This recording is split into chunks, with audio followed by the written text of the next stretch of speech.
ये देश विरोधी कानून है जी, देश की जनता को गुलाम बनाने वाले कानून हैं और इस देश के किसानों की जमीन को लेकर जो उनके उद्योगपति यार हैं उनके यहाँ देने की, गिरवी रखने की सारी साजिश है। किसान इस बात को समझ रहा है। हालांकि सरकार बार बार करी कि ऐसा कुछ नहीं है, लेकिन यही है। जब आप उन कानूनों को पढ़ते हैं तो आपको समझ में आ जाता है कि ये कानून किसान की भलाई के लिए नहीं, हालांकि मोदी जी हर जगह यही कह रहे हैं कि किसान के लिए भलाई के लिए, लेकिन ये कानून किसान की भलाई का नाम लेकर जो उद्योगपति हैं इस देश के, पूंजीपति हैं, विशेषकर अंबानी और अडानी जैसे लोग हैं, ये सिर्फ उनकी भलाई के लिए काम है। और केवल दो का नाम इसलिए कि अडानी के गोदाम होंगे, माल किसानों से उसमें आएगा और वहां से फिर रिटेल शोरूम पर जो अंबानी के जो शोरूम्स हैं, जो अंबानी की दुकानें हैं, उन पर बिकेगा, जो देश में जिनकी संख्या 8,784 के लगभग है। ये सारा एक भयंकर षड्यंत्र है जिसमें हमें फंसाने की कोशिश की जा रही है, लेकिन हम फंसेंगे नहीं। हम जानते हैं सच क्या है और झूठ क्या है। वो कह रहे ने किसानों की आमदन दुगनी हो जाएगी, 2022 का टीचा रखा भी 2022 तक तो दुगनी आमदन हो जानी है, इदां दे कानून ने। मुझे आप एक बात बताइए, कैसे होगी किसानों की आय? इस कानून के माध्यम से सरकार एमएसपी के कानून से बिल्कुल अलग, एमएसपी से बिल्कुल अलग हट जाती है। जैसे जो इसका जो एग्रीमेंट वाला कानून है, उस एग्रीमेंट वाले कानून में धारा 5 है जिसमें कीमत तय होती है। वो कीमत तय होगी पूंजीपति के यानी व्यापारी के और किसान के बीच में। तो जितनी तय हो गई उसी कीमत पर वो खरीदेगा। अगर उसी स्टैंडर्ड का 3 शब्द हैं अंग्रेजी में, उसकी क्वालिटी, उसका ग्रेड और उसकी जो स्टैंडर्ड, ये 3 शब्द हैं जो फसल का होना चाहिए, वो अगर होंगे और वो इसके लिए कोई तीसरा व्यक्ति आके सर्टिफाई करेगा कि हाँ यही है, तभी वो खरीदेगा, अन्यथा एग्रीमेंट के बावजूद भी वो नहीं खरीदेगा। तो जब मेरी और उस कीमत तय हो गई यानी व्यापारी और किसान के बीच में, तो सरकार की एमएसपी का मतलब क्या रह गया? सरकार की एमएसपी कहां रही? तो सरकार तो एमएसपी से वैसी बाहर हो गई। इसके अलावा अगर सारे व्यापारी, जिस तरह से जो तीसरा कानून है एसेंशियल कमोडिटीज एक्ट का, जब सारी छूट दे दी गई, सारे बंधन हटा दिए गए, तो व्यापारियों के पास पैसा है, उद्योगपतियों के पास पैसा है, सारा अनाज खरीद के वो अपने गोदाम में रख लेंगे और गोदाम में रखने के बाद जब उसकी कीमत 4 गुना 5 गुना होगी वो तब निकालेंगे। तो इससे किसको फायदा होगा? इससे हर व्यक्ति पर असर पड़ेगा, देश का जो हर व्यक्ति है उस पर असर पड़ेगा। और किसान तो शायद इस कीमत से बच भी जाएगा 4 गुना 5 गुना से, क्योंकि वो तो अपने खर्चे के लिए निकाल के अनाज रख लेगा साल भर के लिए। बाकी लोगों तो उस पर बाजार से खरीदना है ना, और उसी कीमत पर खरीदेंगे जिस पर बेचा जाएगा। बेचेगा कौन? अंबानी। और उससे कौन खरीदेगा? अंबानी किससे खरीदेगा? अडानी से। यानी उसके गोदाम, माल उसमें आया, वहां से रिलायंस के यहाँ आया, वहां से आपको खरीदना, तो जो मर्जी पे चाहे बेचे। इस तरह से बेचेगा। आपको ध्यान है 500 रुपए में फोन दिया था अंबानी ने, 500 रुपए में मोबाइल फोन फ्री में कनेक्शन दिया था, और वही कनेक्शन आज तारीख में 700 रुपए में दे रहा है। दे रहा नहीं दे रहा? कब दे रहा है? जब पूरे उस पर एकाधिकार उसने कर लिया, जब मार्केट में दूसरा कोई रहेगा ही नहीं, जब उसके साथ में कंपटीशन करने वाला रहेगा नहीं, अकेला वही रहेगा, तो जिस भी कीमत पे चाहेगा बेचेगा। तब पता लगेगी लोगों को कि कितने खतरनाक कानून है। इसलिए जो ये कानून बना रही है, बता रही है, इससे दुगनी नहीं होगी। दुगनी कैसे होगी किसान की आय जो आप चाहते हैं? एक बार पूरे देश के किसानों का कर्जा आप माफ कीजिए, जितना भी कर्जा है 12.5 लाख करोड़ के लगभग, 12 लाख करोड़ के लगभग पूरे देश पर आज की तारीख में कर्जा है किसानों पर। आप इसे माफ नहीं कर सकते। कैसे नहीं कर सकते?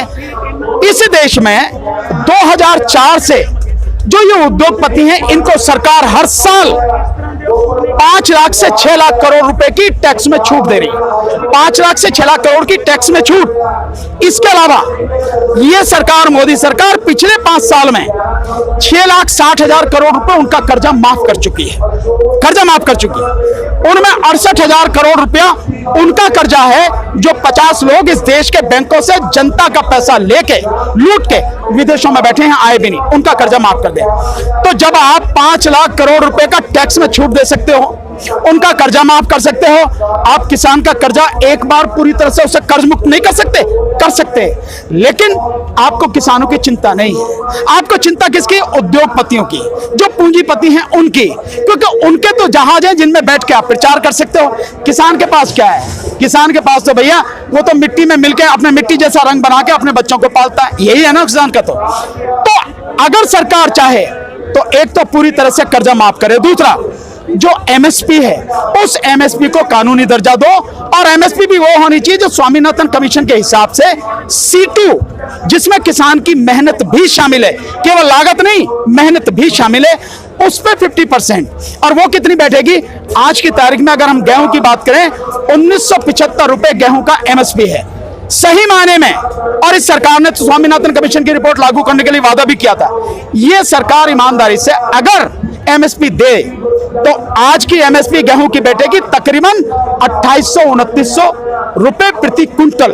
आप इतना दीजिए हमें, आप इतनी एमएसपी दीजिए हमें, और एक बार पूरी तरह से कर्जा माफ कर दीजिए, अपने आप आय दुगनी हो जाएगी। आप अच्छी किस्म के बीज दीजिए। हालत क्या हो रही है?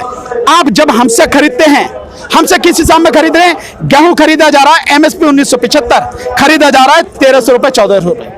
जो धान है एमएसपी है उसकी 1868 रुपए, खरीदा किस भाव जा रहा है? 1100 रुपए, 1000 रुपए। जो एमएसपी मक्का की एमएसपी है 1850, हमसे किस भाव में खरीदी जा रही है? हमसे खरीदी जा रही है 700 रुपए, 800 रुपए, 900 रुपए। जो मूंग है उसकी एमएसपी है 7165 रुपए, हमसे खरीदी जा रही है 3100 रुपए, यानी आधी भी कीमत नहीं मिल रही।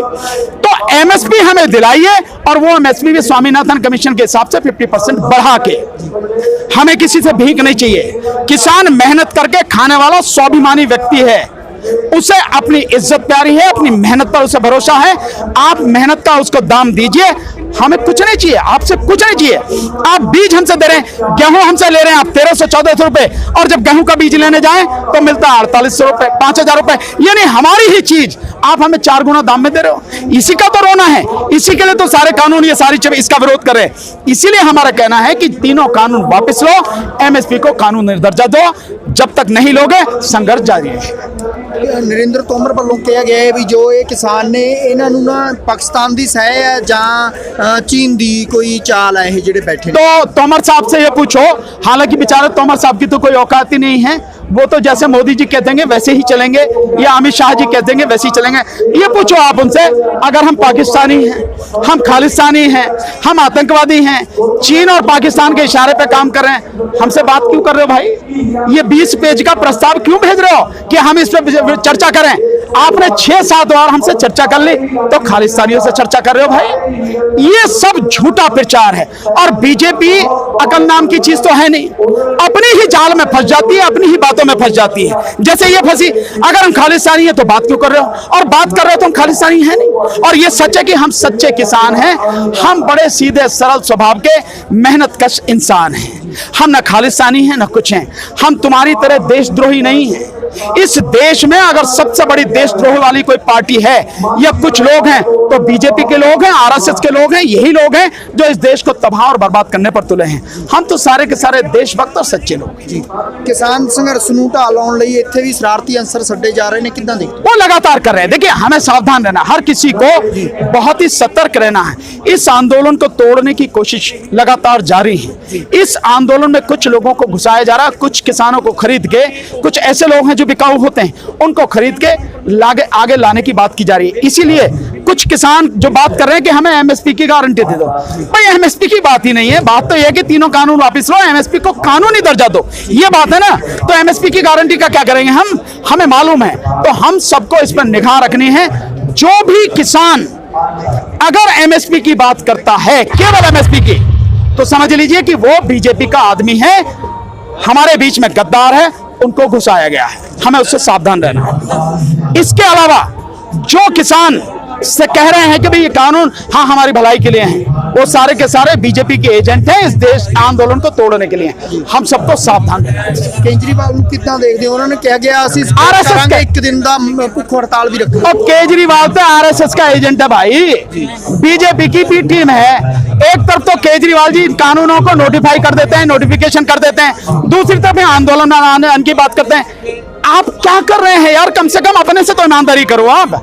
अगर आप किसानों के साथ है तो नोटिफाई क्यों करो आपने? इसका मतलब आप बीजेपी के साथ हैं। और मैं बार बार कह रहा हूं, सीए एनआरसी का आंदोलन में भी कहा कि केजरीवाल बीजेपी की बी टीम और आरएसएस के आदमी हैं, आरएसएस के एजेंट हैं। इनकी पूरे जहां से ये शुरू हुआ है वो सारी जड़ देख लीजिए, यह है।